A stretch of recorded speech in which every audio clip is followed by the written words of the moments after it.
कुछ दिनों से गंगा नदी का जलस्तर बढ़ते बढ़ते अब घाट के ऊपर एक एक सीढ़ियां नदी की धारा ने चढ़ना शुरू कर दिया। अब नदी की धारा में बढ़ाव के बाद पहले पंडों और तीर्थ पुरोहितों ने अपने बस्तों को घाट के ऊपर 3 दिनों पूर्व ही कर लिया था। अब मंगलवार को दशाश्वमेध घाट पर गंगा आरती स्थल में भी बदलाव करना पड़ा। मंगलवार की शाम से गंगा सेवा निधि की ओर से बाढ़ के खतरों को देखते हुए गंगा आरती स्थल से पीछे स्थान को कर दिया गया है, जिसकी वजह से सीजन में पहली बार गंगा आरती स्थल बदली गई है। वाराणसी में प्रतिदिन गंगा सेवा निधि द्वारा दशाश्वमेध घाट पर होने वाली विश्व प्रसिद्ध मां गंगा की नैतिक आरती का स्थान जलस्तर बढ़ने के कारण बदलना पड़ा। चबूतरे के बजाय प्लेटफॉर्म पर ही मंगलवार को गंगा आरती का आयोजन करना पड़ा।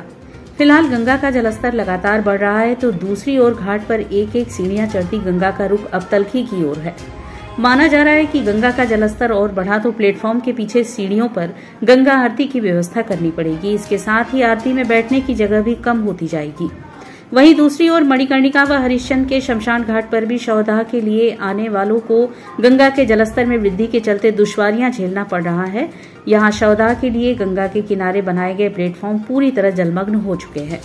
यदि गंगा के जलस्तर में वृद्धि की गति इसी तरह होती रही तो आने वाले 2-3 दिन के भीतर शवों को छतों पर या गलियों में जलाना पड़ेगा। वर्ष के बाद इस वर्ष भी जो मां गंगा का जल स्तर है वो काफी ज्यादा बढ़ गया है, जिसके वजह से दशाश्वमेध घाट पर गंगा सेवा निधि द्वारा जो भगवती मां गंगा की दैनिक आरती होती है वो जिस स्थान पे होती है वो परिवर्तित हो गया है, वो पीछे हो गया है।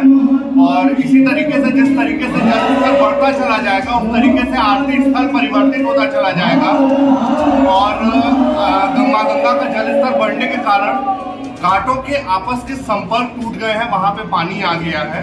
तो इस वजह से थोड़ी समस्याएं जरूर हो रही हैं दर्शनार्थियों को, क्योंकि घाट पे जगह कम हो गई।